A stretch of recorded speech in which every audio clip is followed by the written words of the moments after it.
So everybody, this is the ethics session. So hopefully everyone is in the right place. Welcome. I'm Carly Trans from WEF.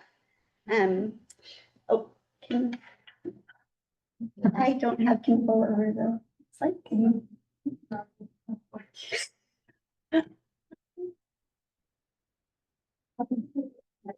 Awesome. Ethical considerations. Great. Okay, one more. Okay, so I hope at this point everyone has signed in at registration. Again, the digital agenda. Does everyone have the digital agenda at this point? This is the QR code for that if you still need it. And I will be the timekeeper. So if you have any questions, you can ask me. Okay.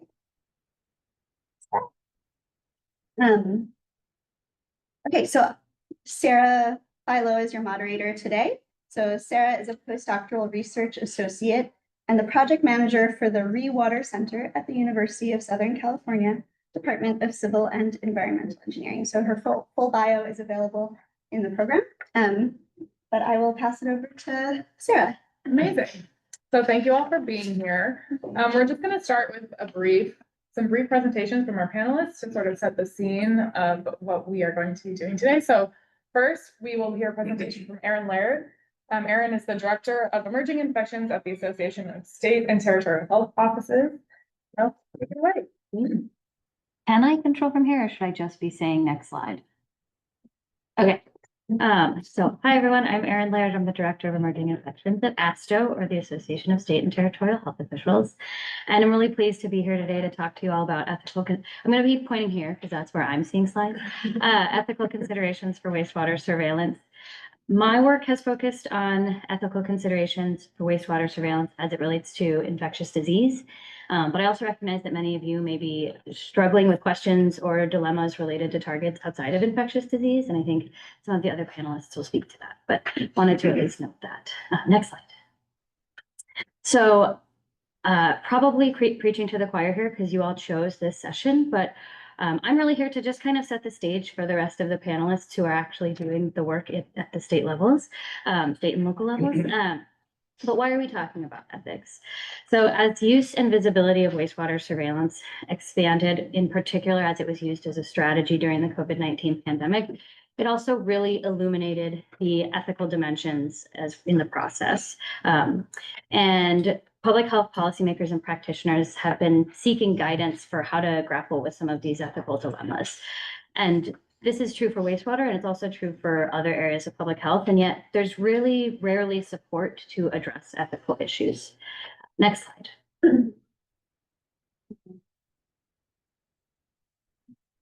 So why is this? Ethics work, both within public health and outside of it, can be seen as difficult, intimidating, abstract, and even ineffective, particularly if it's perceived or if it's implemented as the responsibility of individuals when it's really something that requires systemic and infrastructural support. If it is viewed as punitive or scandal focused, when really it should be proactive and baked into some of our decision-making processes. If it is viewed as just regulatory or legal when it goes beyond that. If it is viewed as restricted to ethics experts, when really folks implementing the work can, should, and probably are engaging in ethical analysis and just likely not calling it that. And if it is not supported as a core part of public health effectiveness. Next slide. And ethical issues in public health are shaped by the key features of public health's mission and practice. So this includes the institutions where public health work is done, the groups that are most affected by public health problems, the fact that public health is often politicized and having to be done under resource constraints, its emphasis on prevention and on populations, its linkage to values including equity, common good, and solidarity, and its reliance on trust and trustworthiness. Next slide. So I borrowed this quote. I'm going to read from a framework on ethics developed in Canada. So bear with me as I just read it out loud here. But public health decision-making often involves making difficult choices among competing or conflicting ethical considerations, including values and principles. Bringing an ethics lens to such dilemmas can help decision-makers broaden their perspectives, clarify concepts and meanings, and think critically. It requires being attentive to the interests at play, those of individuals, institutions, populations, and communities, in addition to explicitly stating the values and principles at stake, reflecting on them, and considering how they are interrelated. So I like this quote because it does a probably nicer job summarizing what I'm going to continue to talk about. So next slide. Before I go much further, I would like all of you to just think about a situation where you didn't know what to do. You've asked what we should do as an institution or community. Maybe when you've identified challenges to doing what should be done, when there are 2 or more possible courses of actions that could be right, a situation where there may be diverse stakeholders with different interests and perspectives about what should be done, or a situation where you've had to give reasons or justify your decision. These could all be examples of times when you were actually kind of in an ethical dilemma. Next slide. And so analysis of ethical issues in decision-making involves considering who or what groups have an interest in the issue and what are those interests. What should be done? What course of action should be taken among multiple possible courses of action? What values or principles should guide actions or decisions? And we'll get into that in a minute. How conflicts or tensions between values or principles might be resolved. And then once a course of action is chosen, how should it be implemented? How might it be justified to those who have an interest? And when should it be revised or even discontinued? An analysis of ethical issues, next slide, sorry, also includes looking at public health purpose and value. This is not a new concept for any of you here, I'm sure, right? When we do things in public health, there has to be a public health purpose to what we're doing. Public health surveillance requires a legitimate public health purpose, and it requires that that purpose be communicated to the affected communities. As we all already are kind of aware of these different public health purposes, they might include protecting, enabling, or enhancing well-being, reducing illness and death, increasing healthcare access, or reducing health inequities. Next slide. But public health purpose is only one dimension of assessing the broader public health value. So a legitimate public health purpose is necessary, but it's not enough to evaluate public health value of an activity. Should I tell it?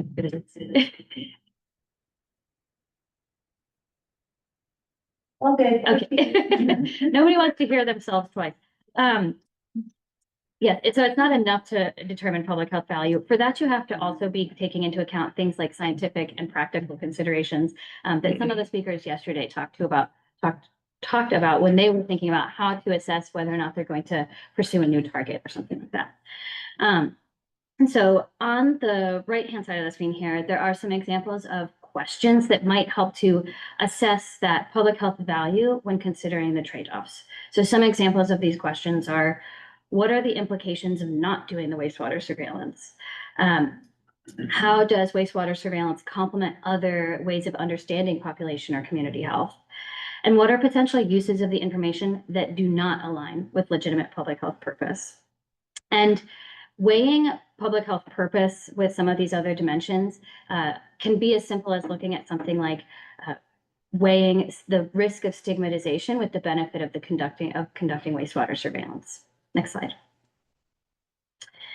And so values-based ethical analysis, not a very fun name, but it can help grapple with some of these types of dilemmas. So I'm sure that everyone here is already familiar with the concept of values, but values are principles or beliefs that are based in kind of what we find most significant and meaningful, and they guide our actions and beliefs. And I'm going to reference my notes here. And so here I've called out 5 ethical values of relevance to wastewater surveillance. These include trust and trustworthiness, reciprocity, justice, equity, and fairness, common good, and privacy, as well as some governance and scientific values like accountability and transparency, evidentiary standards, data stewardship, and resource stewardship. And ethical dilemmas, we can face ethical dilemmas when values like these are challenged or are in tension with one another. And ethical reasoning and deliberation then is the process of deciding one way or the other and being able to justify or give reasons for that decision.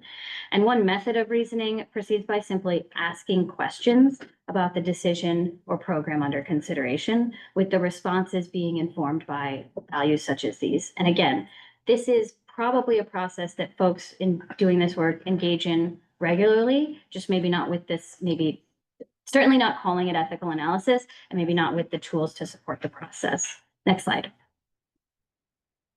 So here are some examples of questions that can support ethical analysis when you're considering a new program or decision. So what are the public health goals? What are the potential benefits and who benefits? What are the potential harms and who might experience those harms? What are the public health implications of not doing wastewater surveillance? And have affected communities had meaningful opportunity to provide input and raise concerns? And we'll pretty much blast over the next slide. I don't have time to get into them, but if you go to the next slide, I've called out 3 possible kind of areas of ethical concern specific to wastewater surveillance from what we've heard from our members and from a year of research that we've done on this. And those include privacy, stigma, and data stewardship. So a lot of folks' concerns related to potential ethical dilemmas in wastewater surveillance tie back to one of these 3 concepts. These are not all encompassing, there's certainly more, but these were 3 that rise to the top for folks. And over the next 3 slides, so you can kind of just go, we won't spend time on the next 3 slides, but you can kind of click through them.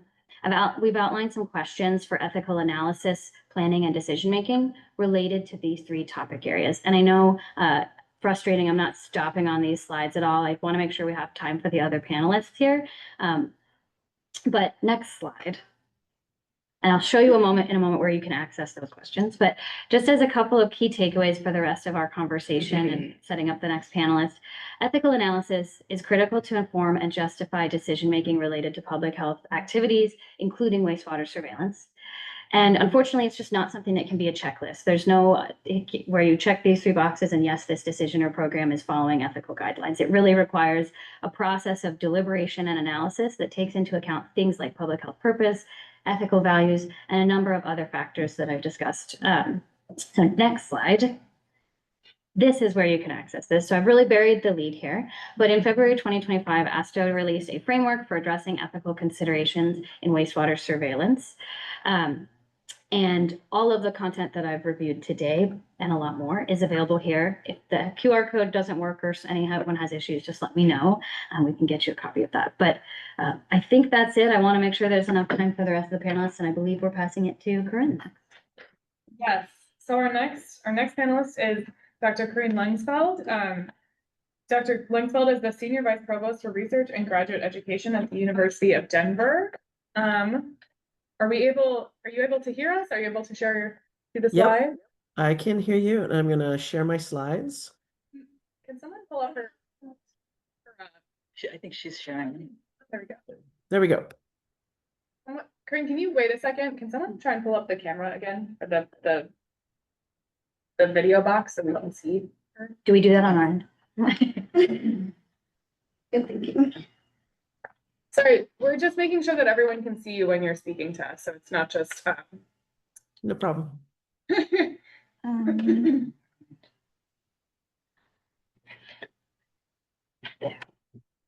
There. Perfect. Okay, now we can see you. You're ready. Thanks so much. Thank you for having me virtually. Colorado is beautiful today. I hope it's nice where you all are and all those people that are online also. I'm Corinne Lengsfeld. I'm at the University of Denver, but most notably, I'm co-director with Allison Wheeler for the Colorado CDC Center of Excellence on the National Wastewater Surveillance System. So what I'm going to do is kind of talk about how we view ethics, and we view that ethics only works when you embed it in every different decision in every phase of your activity. And so this is just an overview of some of the things that we think about as we go about our evaluation of Colorado and monitoring and helping other states set up their work. So the first phase of this process of always, we're all pushed in this place, is what targets will we actually monitor or not monitor? And these are choices. And in our world, we only choose those that have impactful health outcomes. It's either widespread or emerging, so it's going to affect the Colorado population. It needs to be measurable within wastewater, therefore it has to be shed into wastewater, and the methods for measuring has to be reliable, and therefore our lab must feel confident in being able to do it. The data is also, if all those are met, we still may not choose a particular target if there's no actionable information, or if we don't have any complementary data. It's important to have some either direct individual clinical health data or other things to sort of make sure that there is a check and balance. We really like it when it's an early warning potential. We don't like it if lags actual cases. You can see points for that, but it is not always the most favorite. And then we also want to get representative population coverage, and I think you'll see how that shows up in the next one. So the next part of ethical considerations really is about maintaining and establishing key partnerships. The first one, which you'll hear about later, is with utilities. The utilities need to have an agreement that they sign and that we all transparently understand what we're going to do with the data, with their sample, and then what we're going to report in a public manner, and that they have access to the data back if they wish. We need to have a good established relationship with public health and clinics, where as things change, they can take action, which could be, right, from posting warnings to just getting more resources on hand. We need to build trust and engage with the public. I'm going to talk about that in a second a little bit more. And then the last one is share our knowledge. We only feel like this is an ethical process if we are actually distributing what we're learning to others in order to help everybody else out. So community engagement is a huge piece of actually our ethical consideration. We believe in transparent and open communication, so the ability to explain the purpose of what we're doing, why we're doing it, and the methods that we're using, but also to communicate our findings honestly in a timely manner in what we would consider understandable dashboards. And so we also believe in multiple channels of communication for community engagement. We want to be able for the public to ask us questions, maybe through website contents, but also to have focus groups and also town halls. This is where you build relationship and trust with the public, which is a key stakeholder. So we do these in annual town halls. Turnout is pretty cool, and the conversations that we have are wonderful. They're scary as heck when you begin, but they really are effective. We always address concerns. So if a question comes in, we are going to look into it and reply back. Even if the reply back in the first 24 hours is we have to look at it more deeply. We need to get that out there. And then focus groups to maybe dig deeper into what's happening. And then we always respect community values and cultures. And so we've done a lot of work and continue to do work in the world of language matters.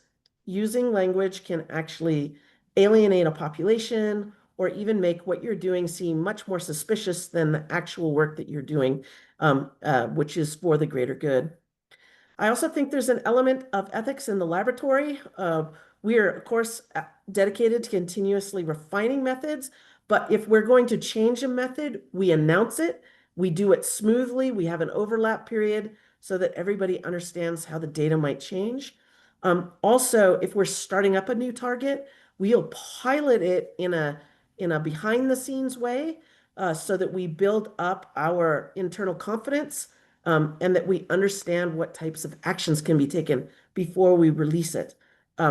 Finally, we believe that the last piece of ethics from our piece is sustainability, to be able to be giving wastewater results to the community like we do in Colorado. If suddenly we had to turn that off for some reason, that would be very disruptive to a lot of people who actually use this information for their own personal health mitigation or understanding. And so finding cost-effective implementation ways is continually a serious goal of ours. And this is how our ethics defines us through the entire piece using the questions that were actually developed earlier. So I'm going to stop sharing and pass it over to the next speaker.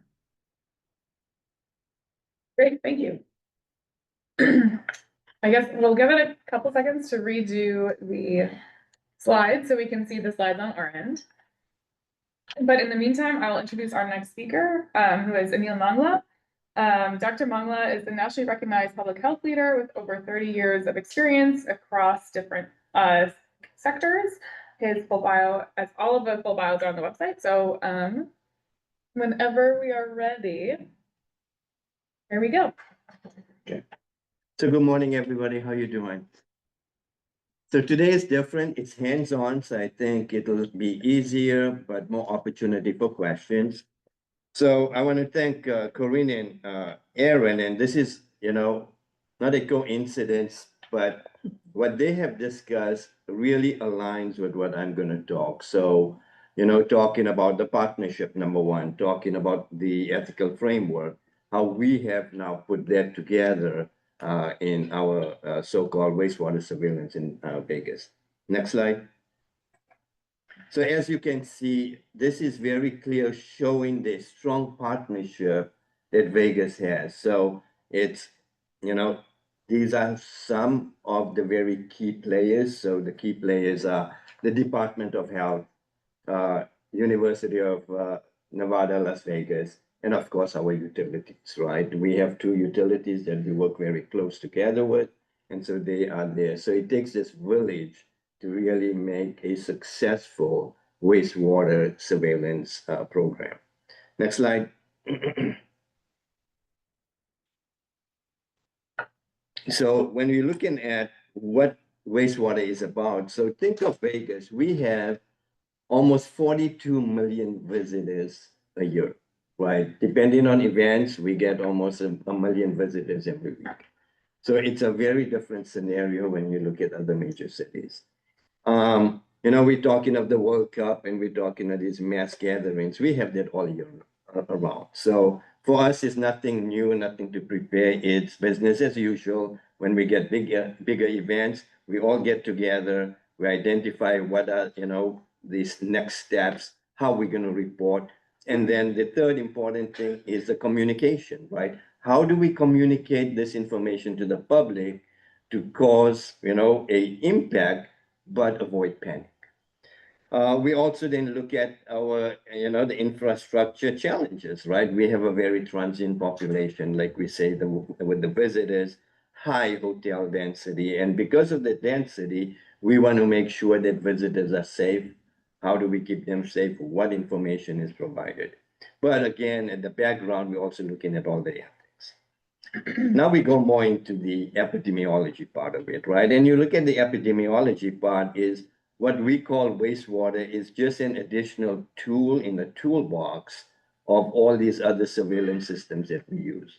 So we don't focus a decision on just, hey, wastewater, we've seen a spike, but we look at the clinical factors. We look at other surveillance systems that are in the health department, put all that information together to make a decision which is going to be, appropriate and effective within the community. Now, the other important thing, especially during COVID, during mpox, and events like that, the lag period is important. And we know with wastewater, you get in at least 7 to 14 days advance notice of what's expected. And so we can use that to really do preparedness, recovery, knowing that, we have something, a spike within the system. And then again, you can use wastewater to identify a variety of pathogens and many, many more, uses. But that's where the ethics come in. And the ethics is, what's the limitation? Where is that threshold, right? And so I'll kind of share another framework that we're looking at in Vegas to kind of make sure that the ethics are in place when we're doing wastewater testing. Next slide. So if you look at Vegas, right, on the left, you'll see a map of Nevada. In the middle, you'll see where Vegas is, right? And then the expanded part of Vegas, and you can see the different facilities. And if you see that kind of black line, that's the strip. So this strip is a very small area of what type of surveillance is being done. Now, why I bring up this slide is when you look at the population of Vegas, 73% of the population of Nevada resides in Las Vegas. That's one, right? Now think of that plus the tourism we have. So you're looking at a very dense population at any given time. The other important thing with Vegas, although you look at Nevada, is 80% of morbidity occurs in Las Vegas. So although when you're looking at a huge state, that's where the focal point of a lot of things occur. Next slide. So this is a great slide, right? Because it brings in really the ethical framework what Erin was talking about. So this is kind of looking at, so the wastewater surveillance in Vegas is guided by those principles. And the principles are, again, respect and privacy, which is ensuring that community trust and data is protected. So that's number one that we're kind of using as a core value. Number two is efforts to prioritize the prevention of stigma, especially with vulnerable populations, right? So you look at tribal populations, you're looking at different populations. I think I had a discussion this morning when we're looking at Department of Corrections, right? So if we're doing surveillance there, that's a very granular level. How do you do it? How do you interpret that information? So again, we are very cognizant of when we're looking at that. The third thing that was already discussed earlier in the presentations is transparent data stewardship that is ensuring ethical handling and use of data that we are using in the data that we surveillance, right? So that's the important part.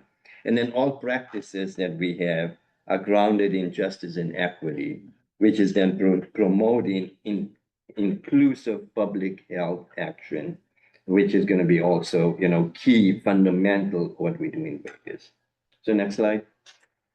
So when we're looking at community, transparent community engagement, again, that communication is so important. So, anytime we have these events, we ensure that we work with community leaders.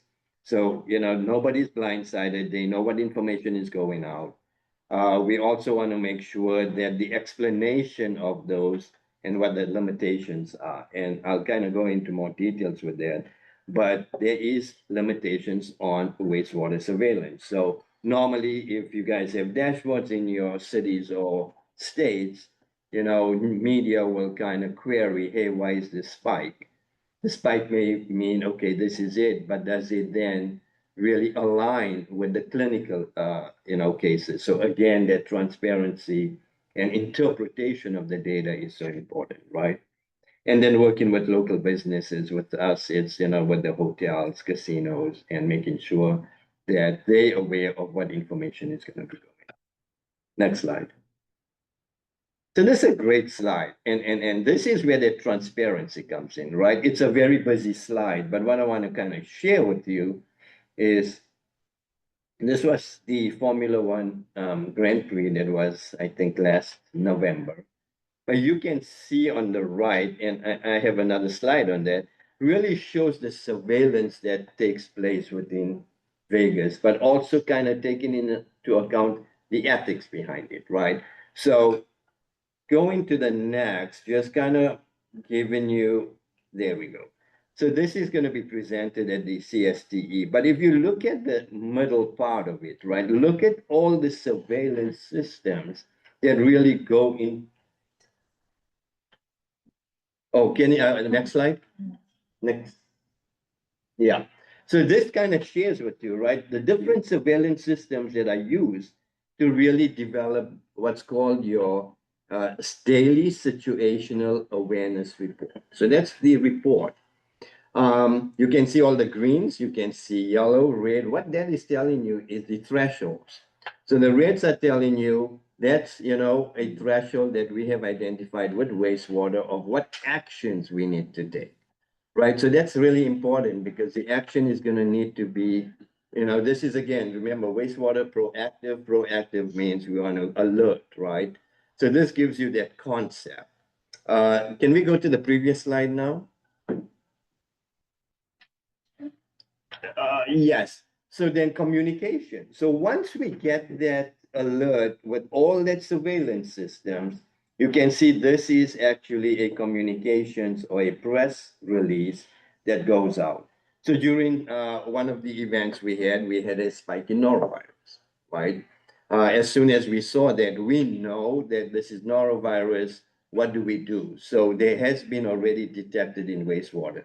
So then we send something like this out to the community, ensuring them of, the hygiene, what to do, what signs and symptoms to look at and get tested. So again, that data to action is so important when we're looking at this. Also keep in mind the ethics of it, right? We want to make sure there's no panic, but it's general information that's going through. Next slide. So we've seen, and then the next slide. Okay, so this is really important. So we talked about this framework. We talked about ethics, right?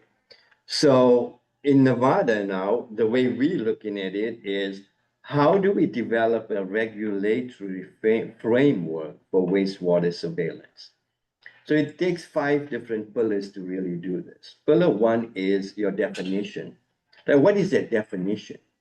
So you look at the definition. So wastewater surveillance is defined as the systematic collection and analysis of wastewater samples that is detected, right, and monitored pathogens other biological substances. So it's very specific what's been monitored, what we're doing, and that comes with the ethics because you want to ensure that you're not going beyond those limits.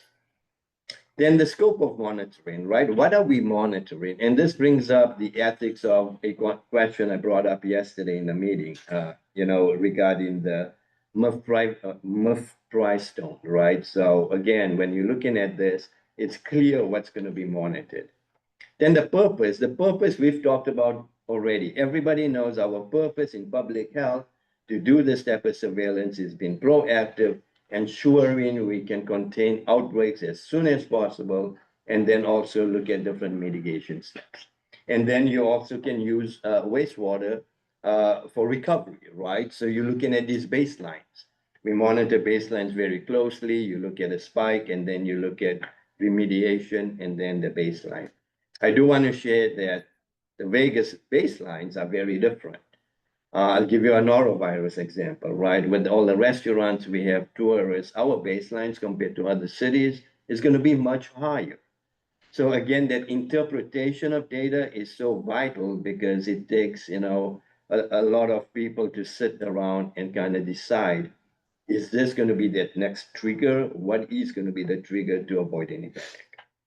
Then alignment, right? This is so important because it's like I said, this is one tool in addition to many of the tools. So we want to make sure that the samples that are collected, the way it's reported, really aligns to the state regulations. For example, right, say,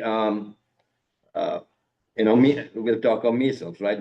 Measles is reportable, or you talk of salmonella and whatever those things coming in. So you want to make sure that these diseases that we are monitoring, right, are actually aligned to what is being monitored by the state in a clinical sense. So that clinical data really aligns to what we have in with wastewater data. And then that ethical the commitment, which is again so vital in the discussions we have, is being committed to the ethical surveillance practices, which is emphasizing the privacy, transparency, and community engagement. This concept of the ethical commitment, right, comes from the ethical framework that Asto and Erin's group has kind of developed. And so that is clear framework we have already implemented to ensure that, when other states, other cities start using it, it's going to be that standardized framework when we look at ethics. Next slide. And then when we're looking at this, it's just what lessons are learned, right? These baselines, like I talked about, are very event specific. So we want to make sure there's no panic. We're looking at these baselines. And so then the decisions we make are depending on those baselines. And then the targets, where are we targeting? What type of sampling are we doing? Different events are going to take, different types of samplings. The utilities as well as the university have, MOAs and MOUs that we could actually do monitoring as close as at the bars on the strip to really identify what is being circulating in Vegas. And this was clearly a very significant finding when mpox had started in Vegas, that's where it was actually isolated and identified. And then rapid reporting, right? Again, so important, especially when it comes to things like measles. You want to make sure that when you get these results, be it wastewater or clinical, how do we report and reporting in a timely manner? Next slide. And there's a lot of acknowledgements. Like I said, it doesn't take just one agency. It's a village to really make this very successful. And so you can see it's the health department, it's the university, it's utilities, and everybody else that play a major role when it comes to wastewater and the ethics of wastewater. And thank you. That's it. Great, thank you. Now, our final speaker of the panel is Naoko Munakata. Naoko is the supervising engineer in the wastewater research section of LA County Sanitation Districts. So take it away. All right, thank you. So I'm gonna hopefully sort of complement what's already been said. You'll hear some repeated themes. But I'm gonna present it sort of from the utility perspective and what we think about when we think about sort of the questions that need to be asked or that should be asked. And I will start out by saying that historically wastewater utilities do not spend a lot of time thinking about ethical issues, about privacy issues. It's usually not something that comes up when you're talking about wastewater treatment. So it is a relatively new area for us, but if you can go to the next slide, there is fortunately some guidance for utilities. This is actually something that just got released.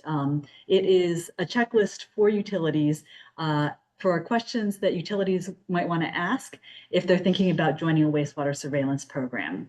And not all of the questions are ethical. So a lot of them are logistical, like, do you have the resources to do this? Do you know what samples are going to be collected? And that kind of thing. But there are questions that do touch upon ethical issues. So it can be a helpful checklist for that as well. And so this is really thanks to Anna Marotta at WEF who pushed this through. And I did talk with her about it. So you'll see a lot of common themes again between this and the things that I'm going to talk about as well. So if we could go to the next slide, one more click. So the first question that I ask when I get approached about a wastewater surveillance program is, does my health department support the sampling and the program? Do they think the data will be useful? Do they have any concerns? And this is really the biggest question. That's why it's underlined, because it's the most important thing. If you could do one more click.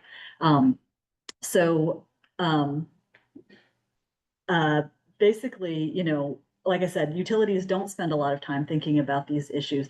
And so we do rely very heavily on the health departments to sort of think about those ethical issues and make sure that the way they're using the data is ethical in the samples. So for instance, when Wastewater Scan first approached us and they said, hey, are you interested in joining our program? The first thing I did was I went to the California Department of Public Health people that I worked with and I said, hey, we've been approached, are you interested? Is this something that you would support? And they said, absolutely. We've worked with them. We collaborate with them. They're excellent. If you're able to send samples, we would love for you to do that. And so with that, I was able to go back to my management and say, hey, our public health department supports this. They would like us to join. So I would recommend it. And so our management was supportive, our board of directors was supportive. And so that really makes things a lot easier overall. Another click, one more.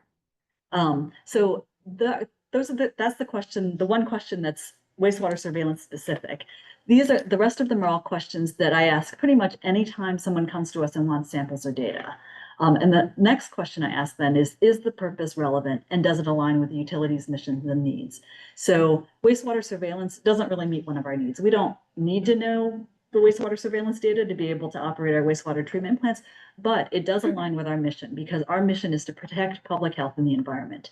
So it fits along with that mission. And again, I think that's one of the reasons my management has been so supportive and our board of directors has been so supportive of this. Next, one more. Okay, so then we start to go into the data itself. So is the approach sound for the program, and are the data likely to yield conclusive results? So I've got an approach for things, and I've looked at it and I said, you know, I mean, you're taking like 2 samples. Are you, with the noise in the data, are you really going to be able to learn anything? Are you going to be able to draw any conclusions? And so those are some of the questions that I look at, because I don't want data to get taken and then done, I don't know what with, to draw, you know, questionable conclusions, right? So going along with that, the next bullet is there potential to misuse, misinterpret, or sensationalize the results? And do you trust all the partners in the program to know that they will not misuse, misinterpret, or sensationalize the results? Because that's also really important, right? You don't want data taken out of context. And again, that's one of the reasons that I like to know that our health departments are on board, because they help provide the context, right, that we've talked about, that's so important for interpreting the wastewater data. If we go to the next slide, so one more. The next question is, who has access to the data, right? This goes back to the data stewardship question. And one more, how will the results be released? Again, you have these data, the researchers have these data. How the results be released? Will the utility be consulted for consent and or input before they're released? One more. Are there community concerns? So if these data are released, if conclusions are released, will they generate questions either from the public or from the media that then utilities or health departments need to be prepared to answer? And then one more. The last question is, what happens to the samples? Are they being archived for future use? Because if they are, that means every time those samples get used for something else, you run back through all of those questions again. How are the data going to be used? Who's going to have access to them? Right. So these are all questions that I usually ask anytime we get a request for samples or for data. So we do have one tool that we use for data stewardship. We can go to the next slide, and that is a disclosure form. So basically, we have a form. Anyone who asks us for samples or data, we ask them to sign this disclosure form. Anyone except for government agencies. We don't ask like the public health departments. We don't ask EPA to sign these forms. And what that form says is that the samples and the data are to be treated as confidential, and no data can be disclosed in any manner without express written consent. And that's including, you know, a written analysis, manuscripts, posters, presentations, publications, scientific studies, or reports, press releases, any form of communication, basically. And so that's one way that we use to make sure that the data don't get misused or misinterpreted out of context. So that's basically short and sweet, but sort of the things that we think about and how we approach it. Yeah, I'll turn it back over to you, Sarah. Great. So now we're going to have some time for questions. Now let's thank our panel.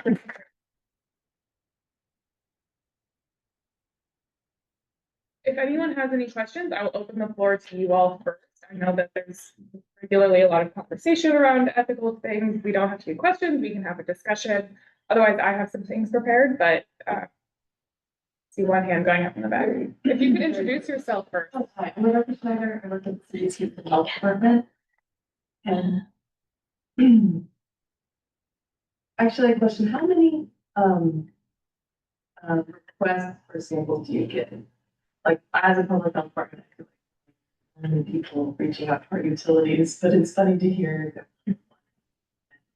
Yeah, so it depends. It's not a constant, but we for wastewater surveillance at the beginning, sort of in 2020, we had a whole bunch of requests, right? There were a lot of academics who wanted samples.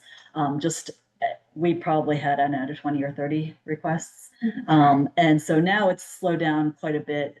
We get probably a few a year, but then that's just for wastewater surveillance. And then there are people doing all kinds of other things. So there are people who are trying to mine phage out of wastewater for therapeutic purposes. There are people who are doing studies on wastewater treatment who want to look at things. There are people who are looking at chemicals who are, you know, and so people ask for samples for all kinds of things. And sometimes people just want our operational data as well. So we probably get, I don't know, maybe 10 to 20, maybe requests a year, maybe more. It just depends. And they'll come to different people. So some go to our lab, some come to research, some go to our compliance people.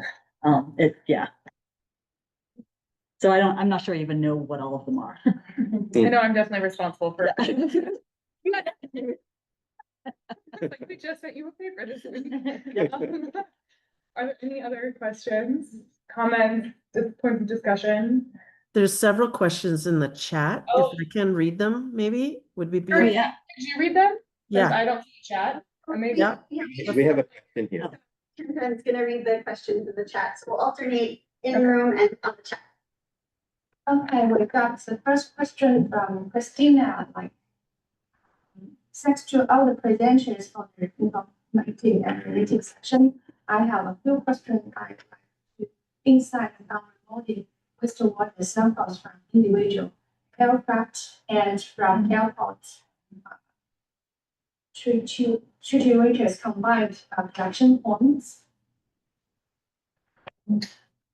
Sorry, Is it about, so the question is about airport sampling and how you deal with individual planes, is that correct? Yes. Insights regarding wastewater samples from individual aircraft. Triturators, which are combined collection points. Oh, okay, good to know. Have any of you had any experience working with airports, airplanes? I imagine is anyone in the room have experience with this? Yes.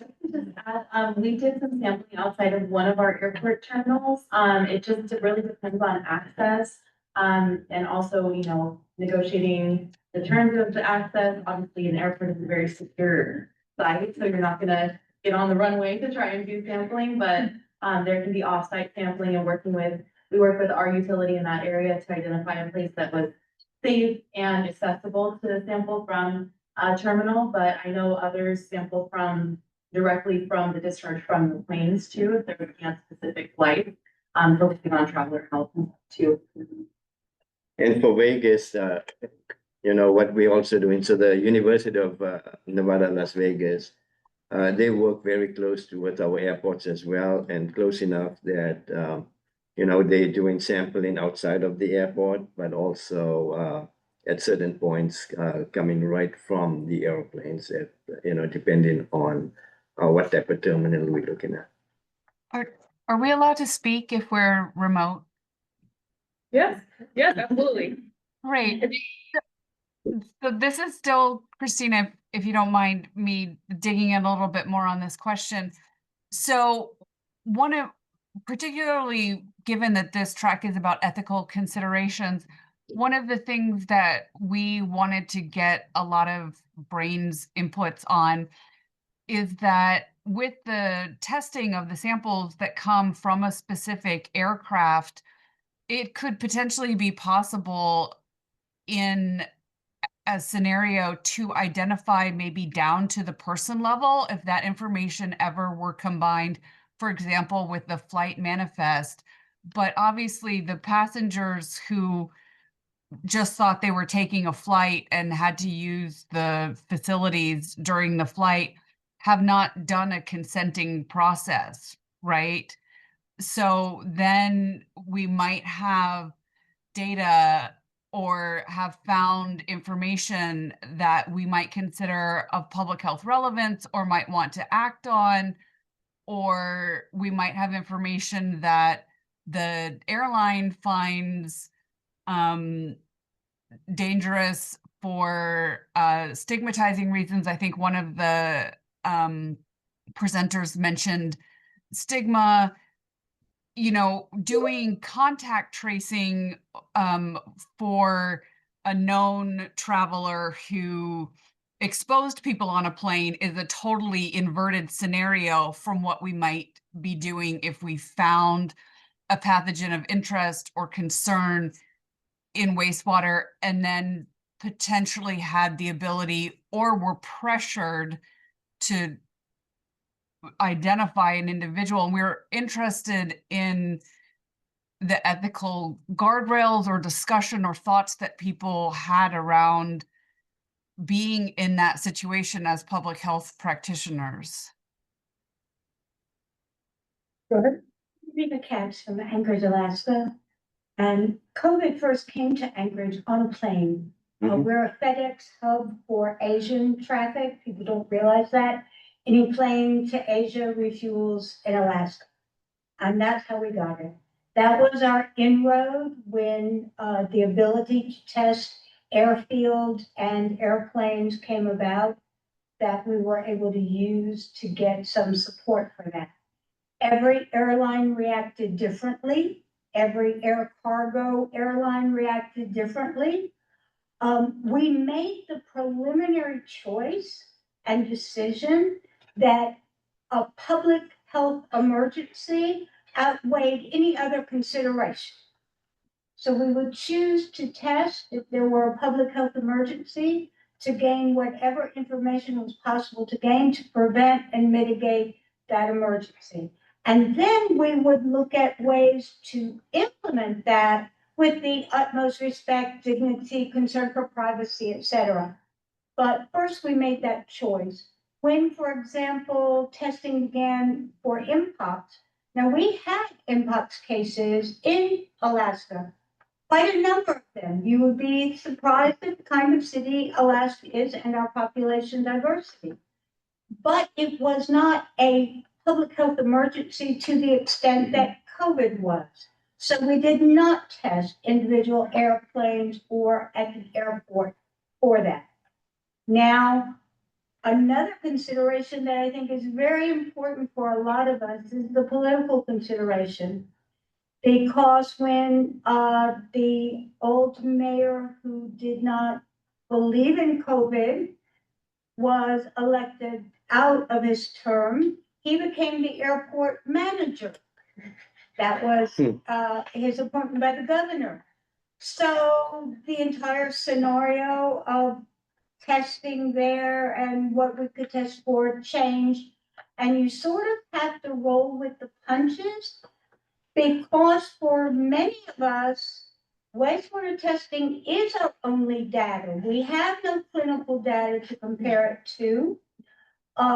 Reporting is not done to the locality, it's done to the state. The state does not share with us except at a 1 to 2 year delayed basis, which isn't helpful. So we have to sell ourselves. You know, we wanted hospital data. Well, here, we'll tell you our wastewater data if you tell us how many people in your beds have COVID. You know, but they would not tell us for political reasons whether COVID put the person in the bed or whether they simply were there for, say, a heart condition and were tested for COVID and were positive. So you have all these other constraints on what your ethical framework can be in a place like Anchorage, and we're not alone. I know that from talking to our other constrained peers. So sometimes you just have to go with the flow. But as far as the airport, we made that decision that if it's a public health emergency, we're going to do whatever we can to abate that emergency. And that means testing planes and turning the information over. We have a Q desk, CDC Q desk in Anchorage. We turn over the information to them. They make the determination whether to contact passengers, etc. We have little bitty planes that fly, 2, 3, 4, 8 people, and you turn the rubber band to make them go. So when we test those, you can be sure that everybody in town knows which person had it on the plane. But when it's an emergency, it's an emergency. And when it's not, we don't run that risk. Before surveillance, that would sort of change the picture.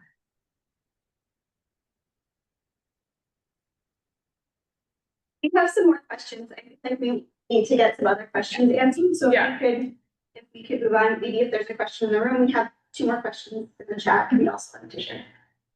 So my question is, have any of you, this might be silly, but use wastewater surveillance for substance uses? So, being able to just catch an early spike of illicit drugs from opioids, fentanyl, in the system, especially for me near a rural community. No one's using fentanyl test strips. No one can get access to fentanyl test strips to test their drugs. So if you are doing that, how are you doing that? And how are you doing it ethically without having law enforcement going down in that area and just using that as a reason to arrest people? Because that's not obviously the goal. We want to make sure that people aren't overdosing and getting the right supplies in to prevent that. So I can answer that what we do in Vegas. So we have a robust program of getting opioids and other substance of abuse tested. We do a lot of this during events, and the reason behind it is there is no law enforcement that is involved, but it's more a public health preventative method. So we can check on certain spikes of certain types of drugs in areas, and what we do is, if it's opioid related, we ensure that we're distributing enough knocking in those areas to just have that available to the public. We do a variety of different types of testing, and we actually even have our utilities and the university sharing that type of data of the surveillance they're doing to the health department on a weekly basis. So it's almost like we have a dashboard. So the health department can really monitor what is being used on almost a weekly basis, and where we need to add our resources to ensure that we can do prevention. And again, areas where we can ensure that if there is a large amount of abuse, how we can use our surveillance data, our clinical data to link them to care. I think this gets into a difference between publicly available data on a dashboard, which could be potentially abused by law enforcement, versus data that is collected and provided directly to the health departments. That is something that has to be balanced when you start to search for these maybe more stigmatizing or potentially illegal activities, that it's useful to the health department, but it's not necessarily information that should be widely available for everyone to know. But what's interesting is, so we did participate, BioBot had a national program going for a little while. And we did participate in that, but before we participated, we asked our health department, and interestingly, one thing I will say is our largest plant, it serves 5 million people. It's not going to be a surprise if we find cancer, right? And so we weren't, although we also had the potential to test at some smaller plants. So we're like, well, if they, find something, is that going to be an issue for the community around there? And we talked to our county health department, and what's interesting is they said, oh no, there's already information that's publicly available that's far more granular than any of your plants. And Dan Garrity at Southern Nevada Water Authority had pointed me to a website that actually, I think it's like GPS coordinates of overdose emergency calls. And so you can go like down to the address of those, right? And so they're like, well, if you're sampling at a treatment plant, you're not getting any more granular than that. And so it's a question of, are you then releasing some, is it more of an invasion of privacy than the data that are already publicly available? And so, our public health department basically said, no, we're not concerned about that. Okay, so it is 9:30. There's one more question in the chat that I'd like to get. Yeah, absolutely. Yeah. So Rachel West from CBCS, if there are any situations when people think data should be withheld from the public, even for a short time, like a pilot, and only shared with health departments, what are the advantages or disadvantages with that? So I think we just talked about an example of that, maybe, but do the panelists have any other thoughts? Well, sorry. Yeah, I was gonna say, we're kind of getting at the difference here between research and public health intervention as well, which I think is an important thing to think about. So in Colorado, we do publicly announce when we will bring new targets on, and then tell everybody that they will be non-public, or they'll be going through a pilot period. We actually believe in building trust, and and if you do it regularly and always, everybody understands what you're doing. We need that time to make sure the dashboards work, that we understand thresholds, that we've worked out all the laboratory, the reliability of the data, that there's nothing sort of strange happening, that public health officials can begin to understand and see the data and understand what actions might be palatable. So we do that. We've done that with bird flu, mpox, measles. But in our town hall annually, we'll sort of announce that these are going to be piloted and approximately when.